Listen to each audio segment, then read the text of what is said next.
Yeah, one thing that I always like to tell people is don't wait until you're hot and sweaty and it's 4 in the afternoon to start hydrating. I mean, get some water in the morning and then make sure before you go to bed at night, get hydrated, especially if you're going to be working out in it. And I know some of us just have to, and that's just the way it goes. We talked about the streak earlier of 14 straight days at or above 90, but they haven't all been that way. So as we're now 22 days into the month, 20 of them have been above 90. That's well above our average number of 90-degree days in July, and it is now just 5 away from the most 90-degree days ever in July. And when you see the 10-day, you will know, like I do, that we're going to break that record for this year and this month. Unfortunately, no rain to cool us off. The good news is we don't have any strong storms that are threatening us.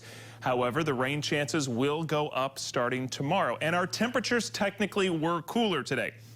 Now, it's hard for me to say that with a straight face, but yesterday and the day before, 97, today 96. So technically cooler, but didn't really feel it all that much, did it? And many of us are still in the mid to low 90s on this Wednesday afternoon. The humidity also came down a little bit. Dew point temperature today got into the low 70s. I mean, we'll take it. We're not complaining that it didn't go down enough. It went down, and we're happy about that. So therefore, that's reflected in the feels like numbers. The heat index, instead of being 105 to 110, is about 97 to 103.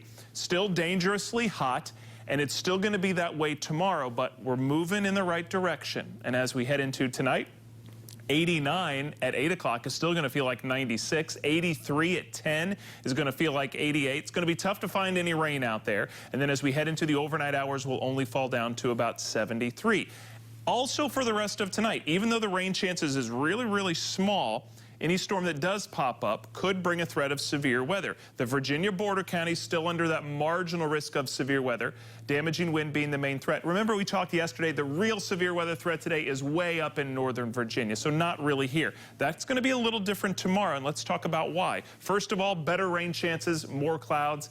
Kind of cooler tomorrow. The morning time, like usual this time of year, will be dry, and we'll keep it that way through lunchtime. Notice some more clouds, so that's going to help keep those temperatures down just a degree or two. And then by about 3 o'clock, we're going to see some scattered showers and storms pop up. Those storms hanging around through 6 o'clock. They're going to be slow movers, and some of them lasting into the evening hours as well. So it's a higher rain chance tomorrow, and then even more so on Friday. Friday morning starts off dry and cloudy. More clouds Friday. In fact, some thicker clouds could actually keep some of us from even getting up to 90 degrees. That sounds nice.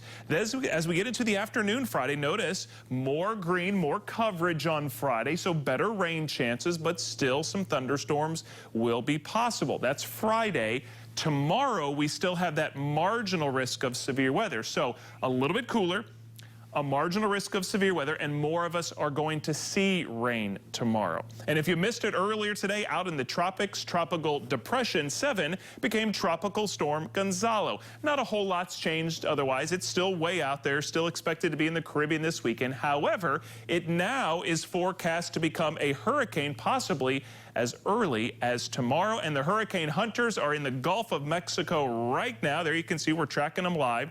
Looking at Invest 91L, that's the technical term, but we will eventually know it possibly as Tropical Storm Hannah or Tropical Depression 8. Not an impact here, but we'll continue to keep an eye on it.